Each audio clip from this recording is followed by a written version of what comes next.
Que gostoso, que alegria poder nos encontrarmos na casa do Senhor para ser igreja, não é verdade? Poder adorar o nome desse Deus maravilhoso, nos prostrar diante dele e aprender com a sua palavra. E é isso que nós queremos fazer nesta noite, seguindo o nosso grande desafio de completar a exposição bíblica de uma das cartas joaninas, 1 João. E hoje nós estamos começando e vamos terminar, com a graça de Deus, o capítulo 4. Então eu quero convidar os irmãos para que juntos possamos fazer a leitura de 1 João, capítulo 4. Legal, esqueci esse projetor ali. Bacana. Vamos ler a palavra do Senhor. Essa é a NAA que nós estamos projetando. A minha revista é atualizada, mas eu tenho a NAA aqui também. Então faremos essa leitura agora. Amados, não deem crédito a qualquer espírito, mas provem os espíritos para ver se procedem de Deus, porque muitos falsos profetas têm saído o mundo afora. Nisto vocês reconhecem o Espírito de Deus. Todo espírito que confessa que Jesus Cristo veio em carne é de Deus, e todo espírito que não confessa isso a respeito de Jesus, olha que interessante que diz o texto, e todo o espírito que não confessa isso a respeito de Jesus não procede de Deus. Pelo contrário, este é o espírito do anticristo, a respeito do qual vocês ouviram dizer que viria e agora já está no mundo. Filhinhos, vocês são de Deus e venceram os falsos profetas, porque aquele que está em vocês é maior do que aquele que está no mundo. Eles não procedem do mundo, por esta razão falam da parte do mundo e o mundo os ouve. Nós somos de Deus. Quem conhece a Deus nos ouve. Quem não é de Deus não nos ouve. Nisto reconhecemos o espírito da verdade e o espírito do erro. Amados, amemo-nos uns aos outros, porque o amor procede de Deus, e todo aquele que ama é nascido de Deus e conhece a Deus. Quem não ama não conhece a Deus, pois Deus é amor. Nisso se manifestou o amor de Deus em nós, em haver Deus enviado o seu Filho unigênito ao mundo, para vivermos por meio dele. Nisto consiste o amor, não em que nós tenhamos amado a Deus, mas em que ele nos amou e enviou o seu Filho como propiciação pelos nossos pecados. Amados, se Deus nos amou de tal maneira, nós também devemos amar uns aos outros. Nunca ninguém viu Deus. Se amarmos uns aos outros, Deus permanece em nós e o seu amor é em nós aperfeiçoado. Nisto conhecemos que permanecemos nele e que ele permanece em nós, pelo fato de nos ter dado do seu Espírito. E nós temos visto e damos testemunho de que o Pai enviou o seu Filho como Salvador do mundo. Aquele que confessar que Jesus é o Filho de Deus, Deus permanece nele e ele permanece em Deus. E nós conhecemos o amor e cremos nesse amor que Deus tem por nós. Deus é amor. E aquele que permanece no amor, permanece em Deus e Deus permanece nele. Nisso o amor é aperfeiçoado em nós, para que, no dia do juízo, mantenhamos confiança, pois, assim como ele é, também nós somos neste mundo. No amor não existe medo, pelo contrário, o perfeito amor lança fora o medo, porque o medo envolve castigo, e quem teme não é aperfeiçoado no amor. Nós amamos porque ele nos amou primeiro. Se alguém disser, amo a Deus, mas odiar o seu irmão, esse é mentiroso. Pois quem não ama o seu irmão a quem vê, não pode amar a Deus a quem não vê. E o mandamento que dele temos é esse: quem ama a Deus, que ame também o seu irmão. Vamos orar novamente. Querido Deus, obrigado pela tua palavra. Palavra que nos edifica, nos desafia E queremos pedir a transformação no Teu Santo Espírito nessa noite, das nossas mentes e coração, para que possamos, em profundo arrependimento, viver a vida cristã que o Senhor conquistou para nós na cruz e aceitar os mandamentos do Senhor, de amar ao Senhor acima de todas as coisas e ao nosso próximo como a nós mesmos. Ó Pai, obrigado porque nesta noite temos o privilégio de ser igreja e sermos lapidados pelo Senhor e pela Sua santa palavra. Queremos abrir a jaula da palavra e que de fato esse leão maravilhoso esteja nos conduzindo nos próximos minutos através do Teu Santo Espírito. Essa é a oração que nós fazemos em nome de Jesus. Amém. Amém. Já foi dito, né, pelo reformador, que o nosso único trabalho aqui é abrir a jaula. E a palavra, o leão, faz todo o trabalho. Então não se trata de nós aqui, mas também eu quero me sentar ao seu lado nesse momento, porque essa palavra também é para mim. E o objetivo dessa noite é que nesse capítulo possamos navegar pelos seus versos e entender o que cada verso e o seu contexto tem para transformar a nossa vida hoje. E, portanto, segunda, terça, quarta, quinta, sexta, para sempre. A gente pode fazer duas grandes divisões aqui nesse texto, e a primeira será feita agora do capítulo 4, do verso 1 até o verso 6, onde nós vemos a precaução quanto aos espíritos mentirosos, ou, se você preferir, os falsos profetas. A segunda grande divisão será daqui a pouco, dos versos 7 até o 21, onde a gente vai trabalhar um pouco sobre a precaução quanto ao espírito do amor. É impressionante os desafios aqui dessa segunda parte. Mas na primeira parte, a gente começa olhando para o verso 1 do capítulo 4, que existem espíritos mentirosos, ponto. Existem espíritos mentirosos. Temos aqui um vocativo cheio de ternura, que nos lembra de que esse assunto é extremamente importante. Amado, lembra daquela discussão em casa com o seu cônjuge, aquela que você não usa o nome completo e nem cita o sobrenome, você já começa já dizendo: meu amado, o negócio está sério, né? Lá em casa, quando eu sou chamado pelo nome do mês, sobrenome, meu amigo, vai orando. Não sei como é nessa casa, mas quando a discussão é séria, a gente precisa ter esses momentos, né, de família, de casal, onde o assunto é sério. E assim Deus faz conosco, nesse profundo relacionamento. Ele diz: amados. E ele usa João para isso. E esse vocativo ele já começa dizendo: não deis crédito. Literalmente ele está dizendo: deixa de acreditar nesses caras.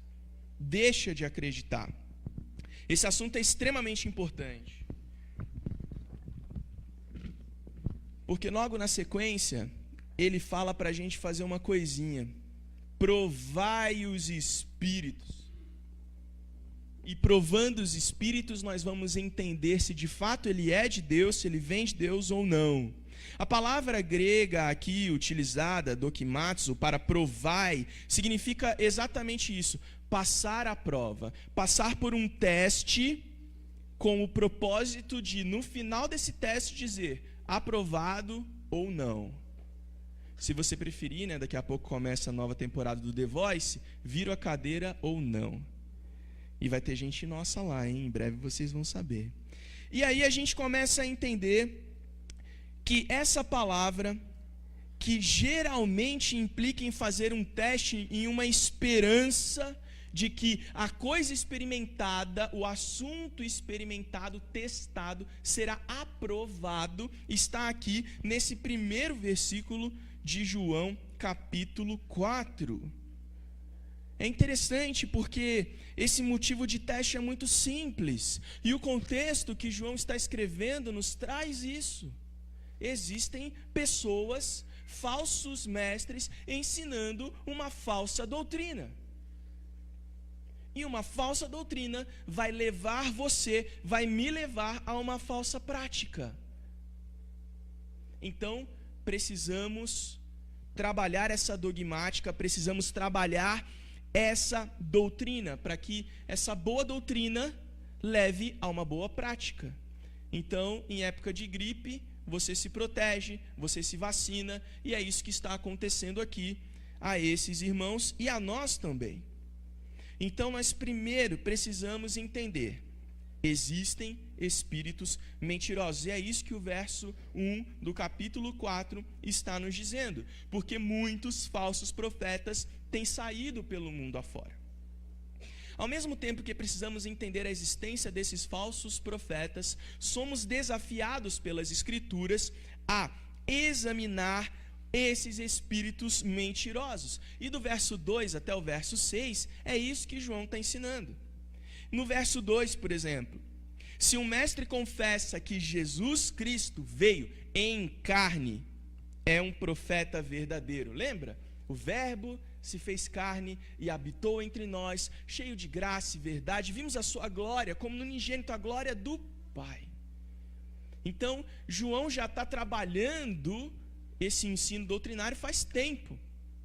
A grande questão aqui é que ele está dizendo e nos desafiando que, francamente, precisamos reconhecer, confessar quem? Jesus Cristo, o nosso Salvador, mas encarnado.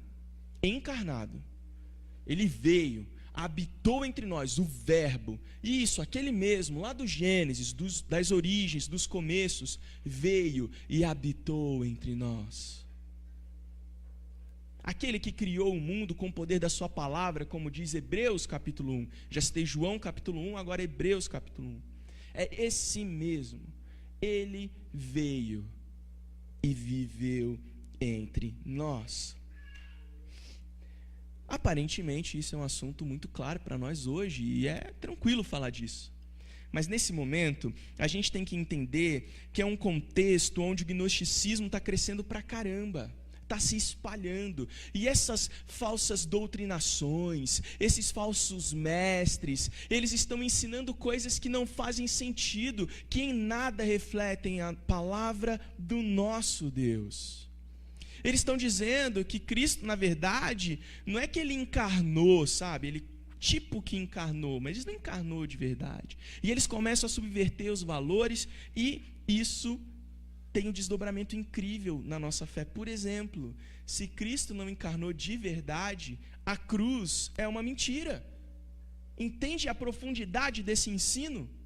Por isso que João está combatendo a vinda de Cristo em carne e a permanência da encarnação. É o tempo perfeito aqui, veio. É um tempo perfeito. Ele veio, é pleno. E ele diz para a gente tomar muito cuidado, porque ele está dizendo: todo espírito que confessa que Jesus Cristo veio em carne é de Deus. Ou seja, exclua todos os espíritos, todos os ensinamentos, todos os mestres, e aí você vai saber quem é falso e quem é verdadeiro, que diz o contrário disso. Essa ortodoxia que leva a uma boa ortopraxia, né? Essa boa doutrina que leva a uma boa prática, ela está dizendo para a gente exatamente isso, que esse é um dos principais ensinos sobre a fé cristã, e por isso João está trabalhando, porque naquele tempo era um dos principais erros, um dos principais desvios.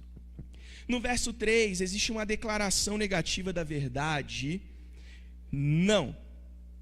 E todo espírito que não confessa Jesus não procede de Deus. E com isso, João, ele está dando para a gente a instrução sobre que ensino é verdadeiro e que ensino é falso. De novo, ele continua nesse assunto. Então ele está trabalhando o credo que deve ser examinado a todo momento. Ok, existem espíritos mentirosos, e agora a gente vai entender o que esses espíritos mentirosos estão ensinando. O que esses falsos profetas, mestres estão ensinando. O espírito que for do tipo que não confessa, e não confessa quem? Jesus Cristo encarnado. Ele é falso. E digo mais, é o espírito do anticristo, diz o texto. Todo o espírito que não confessa Jesus não procede de Deus, pelo contrário, este é o espírito do anticristo. É interessante quando a gente começa a ler esse texto dessa maneira. Importante, totalmente importante, a gente estabelecer as bases da nossa fé.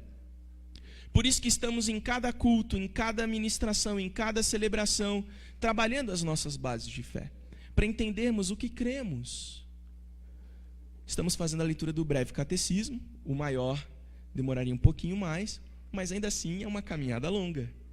E em cada domingo aprendemos um pouco mais sobre a nossa própria fé. Porque nós não precisamos ensinar o que é errado, nós precisamos ensinar o que é o correto. Entende? Essa é a ideia que João está trabalhando. Mas ele está, de uma maneira tão profunda, trazendo para as pessoas o que aquele contexto todo estava contaminando, porque era extremamente importante, em época de gripe, ser vacinado. Ele diz que todo o espírito que não confessa Jesus encarnado, ele é de um outro movimento. Ele é o anticristo. E tal profeta está sendo influenciada por essas forças demoníacas, que revelam a ação desse anticristo. Então, existe uma intenção por trás de cada ensino. E nós, por este motivo, seguimos agora para o verso 4 a 6, que vai dizer que o próprio povo precisa ser examinado. O próprio povo precisa ser examinado. O verso 4 começa: filhinhos, vós sois de Deus. Vós. Em contraste aos falsos mestres, temos aqui o vós. Aquele que está em vós. Independente da figura da Trindade aqui não estar sendo definida, João ele está se referindo e mencionando diretamente o capítulo 3, verso 24 aqui. Então a gente pode entender que é o Espírito de Deus, indicando que o Espírito Santo que habita em nós é esta razão de força contrária. Filhinhos, vós sois de Deus, e tendo vencido os falsos profetas, porque maior é aquele que está em vós do que aquele que está no mundo. Ok? Essa força não é nossa. Não temos habilidade cognitiva, nem espiritual, para alcançar tal força contra esse movimento que inclui as forças espirituais. Então, essa força já aponta para a força do próprio Deus em nós. Por isso, através do Espírito Santo. Faz sentido. Então, a gente começa a entender que aquele que está no mundo, Satanás, o príncipe deste mundo, é a força motriz que dá energia e direcionamento a esse tipo de ensino, que nada tem a ver com o ensino de Cristo, o verdadeiro, o encarnado. E aí a gente começa a entender também, nesse texto, algo maravilhoso. Porque o Espírito Santo está em nós, nós já vencemos esse tipo de ensino. Mais uma vez apontando para um ensino que não é nosso, mas do próprio Deus. No verso 6, nós temos uma intensificação aqui. Nós.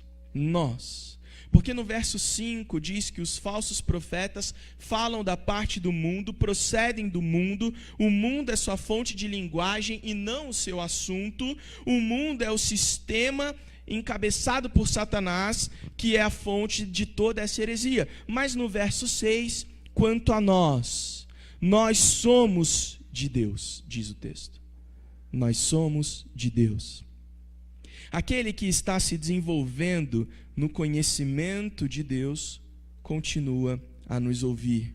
Nisso, isto é, os apóstolos falaram a verdade, porque o povo de Deus os ouve, enquanto os falsos profetas mencionados no texto estão pegando as migalhas desses ensinamentos e de uma maneira muito errônea, trabalhando esses ensinamentos com essa força espiritual por trás, e aí só o mundo vai ouvi-los. Contudo, nós somos ouvidos de uma forma diferente, porque a palavra é diferente.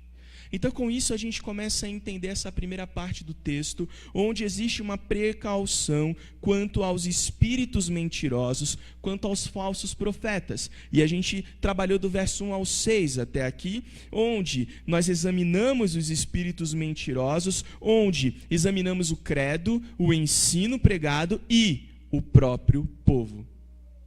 É muito interessante isso. Muito interessante porque Nessa segunda parte do texto, o desafio fica mais pessoal ainda. Até aqui tudo bem, até aqui passa, porque afinal nós temos a boa doutrina. Bom, agora o negócio vai ficar bem pesado para o nosso lado. Porque essa segunda parte do texto, ela traz uma precaução quanto ao espírito do amor e quanto à falsa profissão do amor, a falsa atitude do amor.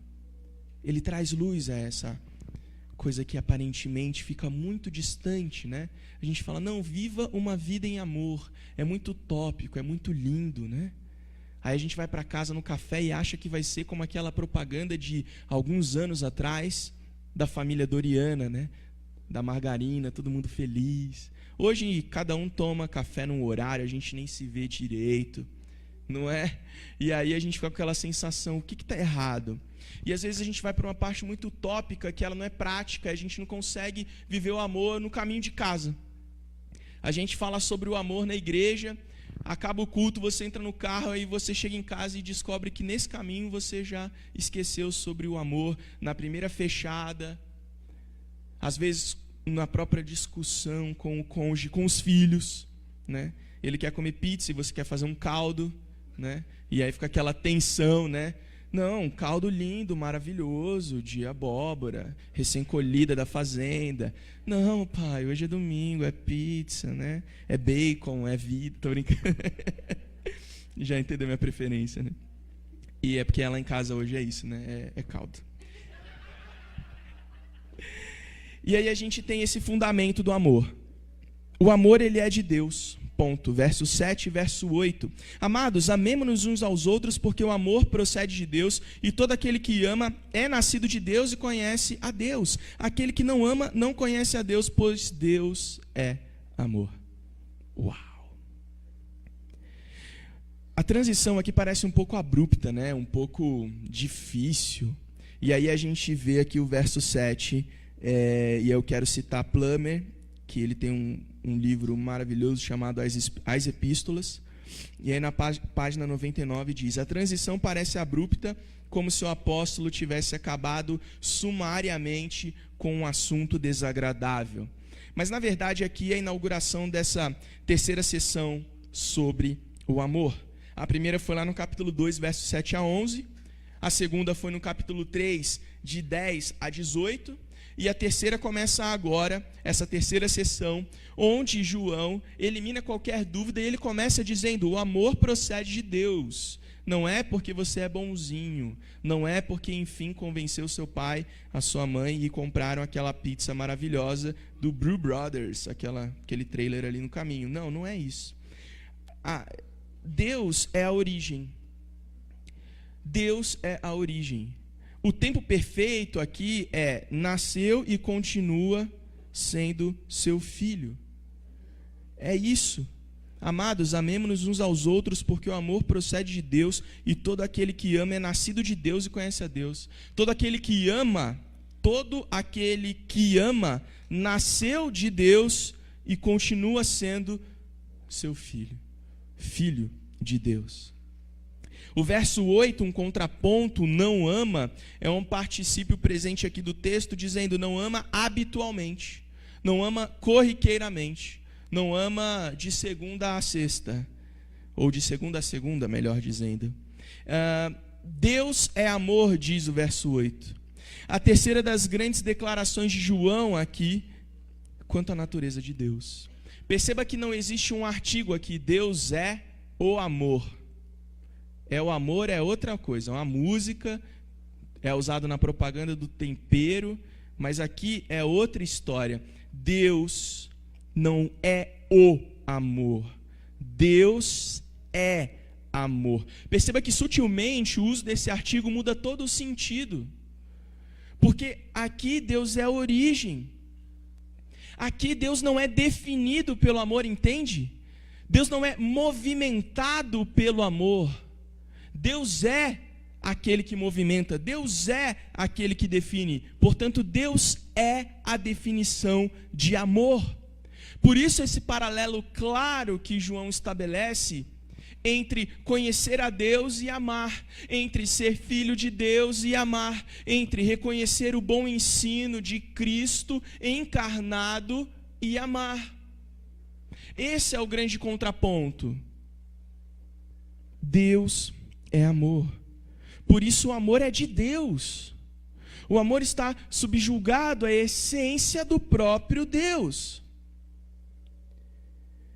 O verso 9 e 10, que diz: nisso se manifestou o amor de Deus em nós, em haver Deus enviado o seu Filho unigênito ao mundo para vivermos por meio dele. Nisso consiste o amor, não em que nós tenhamos amado a Deus, mas em que ele nos amou e enviou seu Filho como propiciação pelos nossos pecados.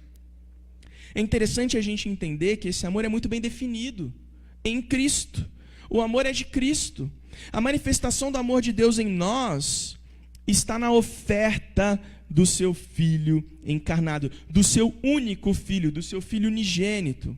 Que Deus, além de enviar o seu Filho, enviou o seu único Filho. Isso é importante dizer. Eu que, por exemplo, tenho apenas um filho, sei que enviar meu único filho é enviar tudo que nós temos. Não é uma escolha difícil, é uma escolha impossível. Deus, além de enviar seu Filho, enviou seu Filho único. Cristo é o único Filho nascido no sentido que nós estamos trabalhando aqui para vivermos. Ele nos dá propósito. E o verso 10 está dizendo: é nisso que consiste o amor. Literalmente, o amor. Isso é, o amor, natureza de Deus. Nisso consiste a natureza de Deus. E tal amor não se relaciona com qualquer coisa que os seres humanos façam, mas ela é expressada, o amor, ele é expressado no dom de Cristo. Existe a palavra propiciação aqui, e essa palavra está ligada à satisfação, porque o sacrifício de Cristo na cruz, o seu sangue derramado na cruz, é suficiente, basta. Esse sacrifício traz satisfação. A ofensa que nós cometemos ao próprio Deus, esse sacrifício traz satisfação eterna. E a gente começa a entender não apenas o fundamento do amor, mas agora, nesse último bloco, as glórias do amor. Por exemplo, o amor nos leva até o outro. O amor nos leva até o outro, a amar ao outro. O verso 11 e 12 diz: amados, se Deus de tal maneira nos amou, devemos nós também amar uns aos outros. Ninguém jamais viu a Deus. Se amarmos uns aos outros, Deus permanece em nós e o seu amor é em nós aperfeiçoado. Deus nos amou até o ponto de dar o seu único filho. Nós devemos, é quase que uma obrigação moral, amar uns aos outros. Não amar o outro simplesmente é negligenciar tamanho amor que nós recebemos. Os falsos mestres, eles não estavam nem aí para esse tipo de ensino. Deus, ele está, cada momento, cada verso sendo mais enfatizado. Sempre se trata da ação de Deus, nunca da nossa. Se alguma ação boa é feita através de você, é porque o Espírito está agindo em você, é porque essa palavra de Deus está penetrando no seu coração e mudando a sua vida por completo. Sempre se trata de Deus e não de nós. A salvação é dom de Deus, para que ninguém se glorie. E Deus aqui está crescendo na sua ênfase joanina aqui. E a melhor expressão é: Deus ninguém jamais viu, do verso 12. Uma tradução mais literal do grego: Deus ninguém jamais viu. É essa conexão entre esse pensamento e o contexto que a gente pode concluir que, uma vez que nunca ninguém viu a Deus e, portanto, a única maneira de ver aquele que é amor em essência é através do amor de seus filhos entre si, comprovando a imago Dei, comprovando a imagem e semelhança, comprovando a família, o sangue familiar. Sabe aquela coisa, o meu filho está crescendo, o Teodoro, e aí ele já dá uma risada que as pessoas que me conhecem mais falam: nossa, ele está rindo igual a você. E daqui a pouco eu espero que a gente consiga, pela graça de Deus, continuar essa boa educação nos caminhos do Senhor. Sim, todos os dias a gente já lê uma história bíblica para ele. Ele tem só 7 meses e a gente faz isso desde o primeiro dia que ele nasceu. Aliás, um pouquinho antes, na barriga, eu já deitava lá, cantava, falava com ele. E eu entendo que isso tem mais a ver com um processo educativo para nós, enquanto pais, do que para ele. Porque agora ele não vai saber compreender essas histórias bíblicas, mas eu acredito que daqui a pouco, quando ele conseguir entender, a gente já vai ter esse hábito, essa prática, a prática do amor em casa. E, de novo, quero fazer uma citação aqui que fala um pouco sobre isso e esse contexto que estamos trabalhando, que diz que seu amor poderia se referir ao seu amor por nós ou o nosso amor por ele. O mesmo Plummer que eu citei naquele livro lá das epístolas, agora na página 103. E tem um outro teólogo chamado Westcott, que ele diz que esse tipo de amor também se refere, de novo, à natureza de Deus, aquele contexto que estamos trabalhando até aqui. Se o nosso amor, meus queridos, é por Deus, e esse amor ele é aperfeiçoado, ele é amadurecido, como diz o texto, enquanto nós amamos os nossos irmãos, a pergunta é, por que a gente não faz isso? Por que a gente não ama os nossos irmãos de verdade? Esse é um grande desafio para todos nós. Lembra, eu estou sentado do seu lado também. Esse amor que tem a sua glória de nos levar até o outro, de nos levar até alguém, de nos levar a amar os outros, ele também nos leva a conhecer o Deus que habita em nós. E é isso que o verso 13 até o 16 vai falar. Nisto conhecemos que permanecemos nele e ele em nós, em que nos deu do seu Espírito. E em nós temos visto e testemunhamos que o Pai enviou a seu Filho como Salvador do mundo. Aquele que confessar que Jesus é Filho de Deus, Deus permanece nele e ele em Deus, e nós conhecemos e cremos no amor que Deus tem por nós. Deus é amor. E aquele que permanece no amor, permanece em Deus e Deus nele. Simples desse jeito, difícil desse jeito. Uma vez que não podemos ver a Deus, Deus nos dá evidências da sua presença através do seu Espírito Santo, o qual habita em nós.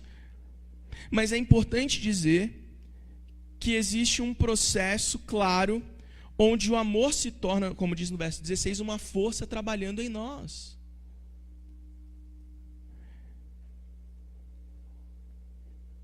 Um amigo meu conta uma história de uma família onde uma criança, uma história real de uma família, onde uma criança pequena tinha muito medo do escuro. E todos os dias os pais iam até lá no quarto dessa criança e colocavam essa criança para dormir. E quando eles apagavam a luz, dava um tempinho, a criança entrava em desespero e corria para a cama dos pais, para o quarto dos pais, entrava naquela cama, deitava lá e se sentia seguro.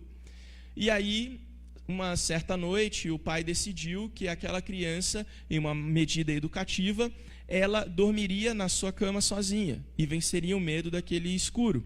Então, ele fez todo o processo, colocou para dormir, apagou a luz, foi para o quarto. Deu 5, 10 minutos, a criança entrou no quarto a primeira vez.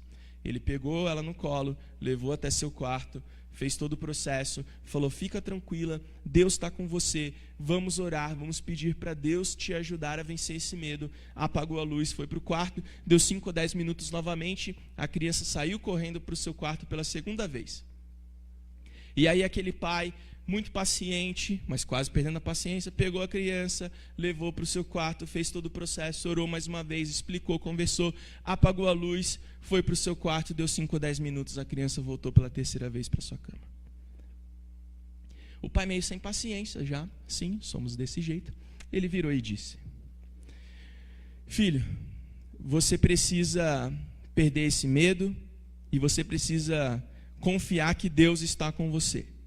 Essa criança olha para o pai e diz, papai, eu sei de tudo isso, eu sei que Deus está comigo, mas nesse momento eu preciso sentir a pele de alguém, eu preciso encostar em alguém, eu estou com muito medo.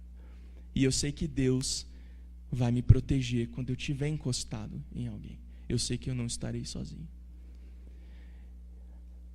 É interessante porque muitas pessoas falam: eu nunca vi Deus, eu nunca ouvi Deus, Deus nunca falou comigo, eu não acredito em Deus, eu não experimentei Deus. E aí eu fico pensando como nós estamos perdendo as oportunidades que Deus nos dá. Nesse sábado nós fizemos uma programação diferente com os jovens da igreja. Nós nos reunimos mais cedo, temos sempre culto aos sábados, 7h30.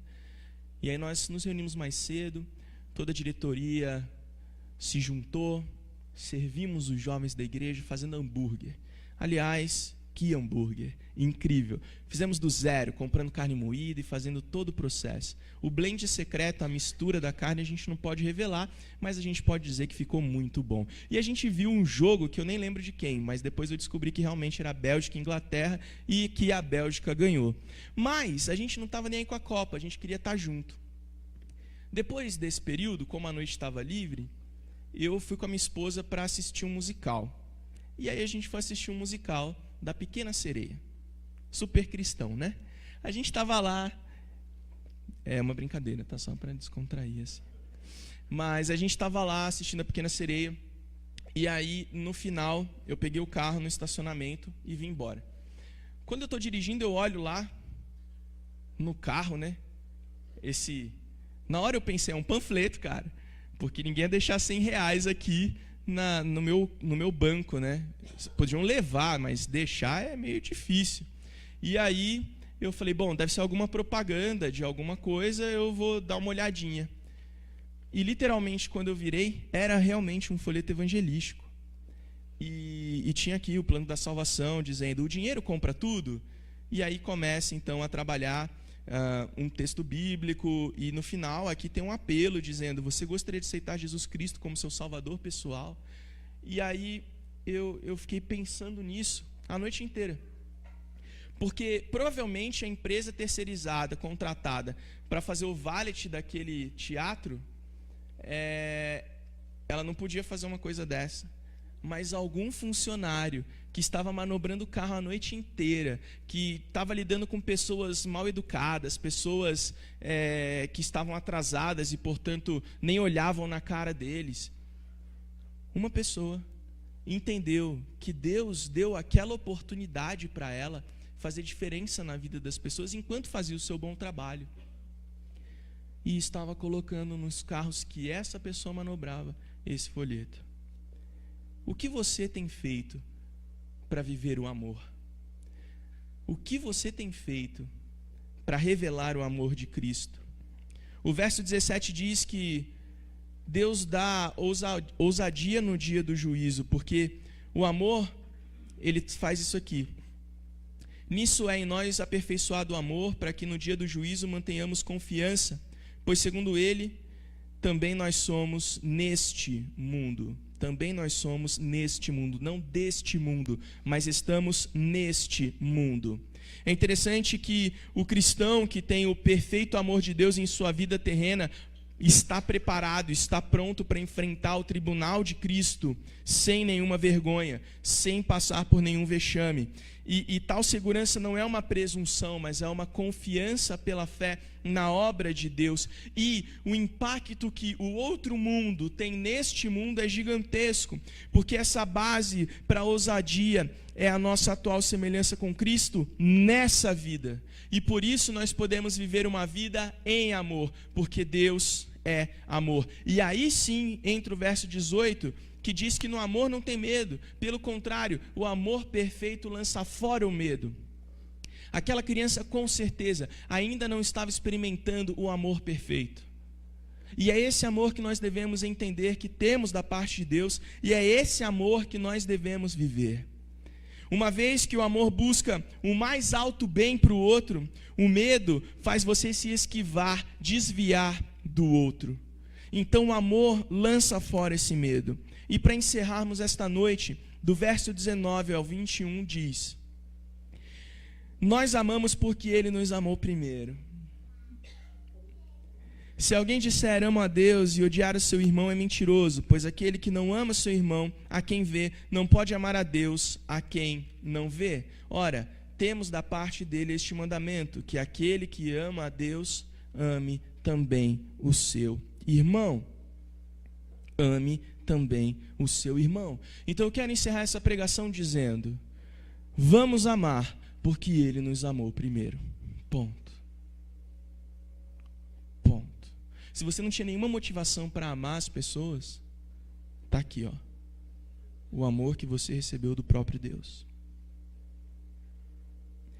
E do verso 20 e 21, isso inspirado no verso 19, né? No verso 20 e 21, eu quero desafiar você, porque João diz que a verdadeira piedade se comprova no amor fraternal, no amor um pelo outro, do amor entre irmãos. Mas ainda ele vai além e ele insiste numa ideia de que, declarando no versículo 21 que esse é um mandamento de Cristo, como ele faz em João capítulo 13, 34. Ora, temos da parte dele este mandamento. Mandamento não é escolha, não é opção, não depende do seu bom humor, não depende se você está muito feliz, se as coisas estão indo bem na sua casa, no seu trabalho, com os seus filhos. Não está condicionado a nada. É mandamento que aquele que ama a Deus, ame também o seu irmão. Então eu digo para você, vamos amar porque ele nos amou primeiro, e digo, use tudo o que você tem para amar alguém. Use tudo o que você tem para amar alguém. Todas as oportunidades. Comece a fazer uma nova interpretação. Deus me deu essa oportunidade. E faça o que a palavra diz em todas elas, porque por menor que seja o ensino que você traz para as pessoas, você pode revelar o ensino do próprio Deus. Então vamos amar, porque ele nos amou primeiro, e vamos usar tudo que temos para amar as pessoas. Vamos orar? Querido Deus e amado Pai, estamos diante do Senhor agradecendo pela Tua palavra, e nesta hora queremos agradecer a comunhão que temos em Ti, que este amor que recebemos do Senhor seja aperfeiçoado a cada dia, um no outro. Que o Senhor esteja nos ensinando e nos desafiando, como assim o faz pela Sua palavra, a receber de Ti e a dar, a doar, sem esperar nada em troca. Tantas vezes fazemos coisas esperando aprovação, esperando um retorno financeiro, esperando alguma coisa em troca. E nesta noite nós oramos, nos ensina a amar sem esperar nada em troca, porque nós já recebemos tudo do Senhor, não nos falta nada. Pelo contrário, recebemos muito mais do que precisávamos, muito mais do que sequer poderíamos sonhar em merecer. Isso é graça, isso é misericórdia do Senhor. Então, nos ensina a receber o amor do Senhor e nos ensina a amar no Senhor. Essa é a nossa oração. E queremos pedir, Pai, que o Senhor esteja abençoando a comunhão que teremos à mesa santa do Senhor nesta hora. E em nome de Jesus que nós oramos e agradecemos. Amém. Quero convidar